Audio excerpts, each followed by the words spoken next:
Hey guys, Judy Moore here. I've created this video for 3 primary reasons. First, reactivity prevention. You're going to notice the handsome Weimaraner mix is about 15 months old. His name is Wallace, and he's beginning to lunge at dogs.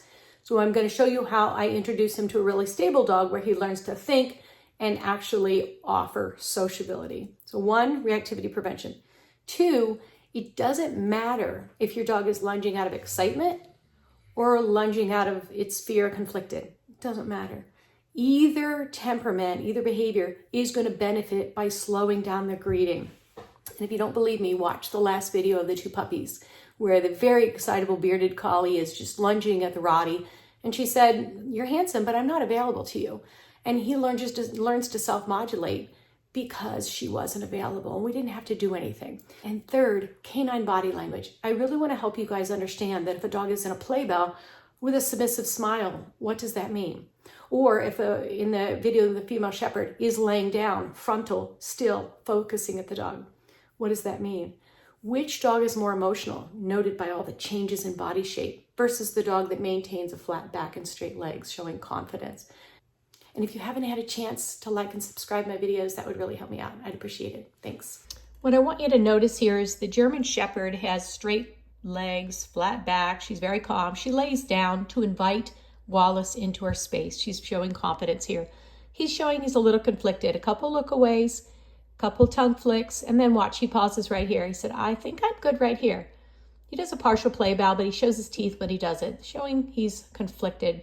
Jade takes a lunge forward, and he leaps backwards behind his owner. He does recover well, but just the fact that he lunged backward away from Jade is showing that he's not confident enough for her to just walk up and say hello. We want both dogs to choose to engage.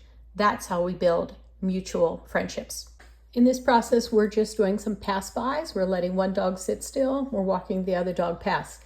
It's easier for the more fearful dog to be the one moving rather than the one being held still. You notice here that Jade's sitting, waiting for him to engage with her. And he's become very auditory. He heard something and he needs to check it out. His owner's very patient to allow him to check things out that he hears. And then I moved Jade just a little bit and he's startled. Again, he recovered. But that startled response just shows that he's still a little bit nervous. This is nice here as we see Jade take a step forward. He startles backwards, but he recovers really quickly and then even comes a little bit towards her space, showing that he is gaining more confidence.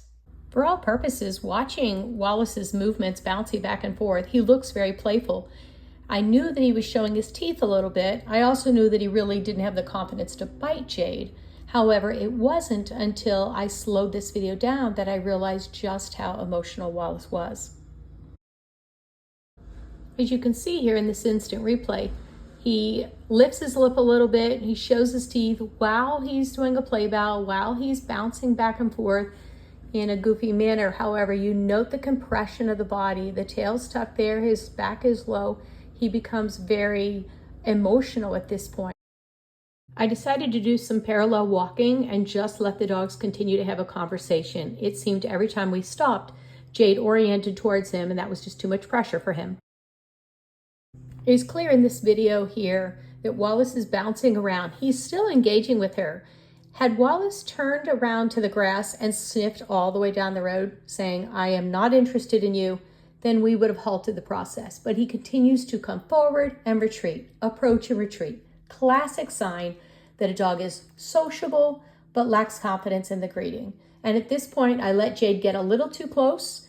I should have pulled her back a little bit. She got a little too close and he peeled off. At the end here, just too much pressure for him. He's just not quite ready for this while he's on the leash. So walk up towards Jade and then you could drop his leash. He doesn't know yet. Say, "Go say hi." Go say hi. I would drop his leash.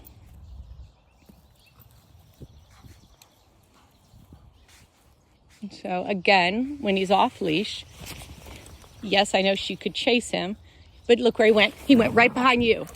He was right behind you, and he is trying to get her to engage, but his mouth is still. So if he comes up and leans on you, you can give him a play. I'm just slowing her down, letting him get the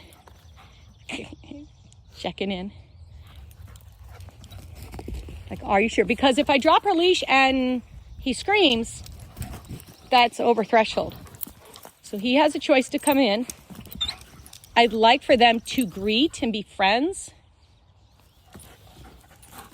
So by keeping her slow, building his confidence, look, he keeps getting closer and closer. She's like, I'm not going to hurt you. We should probably take his leash off so he doesn't hurt his leg. Jade, wait. Good girl. So that was lovely. It was his choice to come in, and now they're kissing. So this is what we wanted. This is really where we get to this point of truly being friends before we can be playmates. And I dropped it because he ran into it. And then he did a little. Now he's starting to feel more comfortable. So let's take leashes off. Jade, break. Go play. Go play.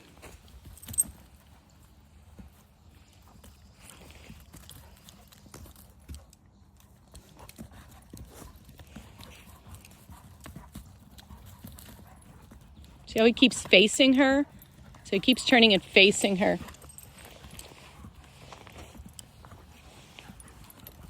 So he's very physical. He makes a lot of physical contact. Jade's used to more running.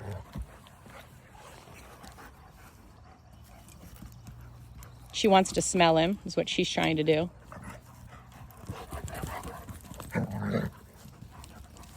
Her growl is just slowing down. You watch her. She's a herding breed, right? So she's going to have a different play style.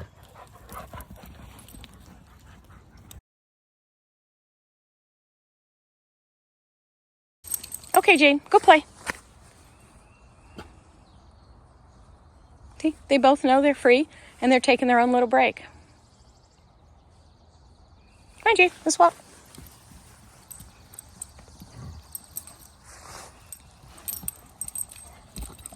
Take down. So I don't normally see her wrapping her paws around other dogs. That's not a play skill, but that's the way he plays, and she's sort of mirroring him, which you see a lot. Dogs often mirror other dogs' play styles.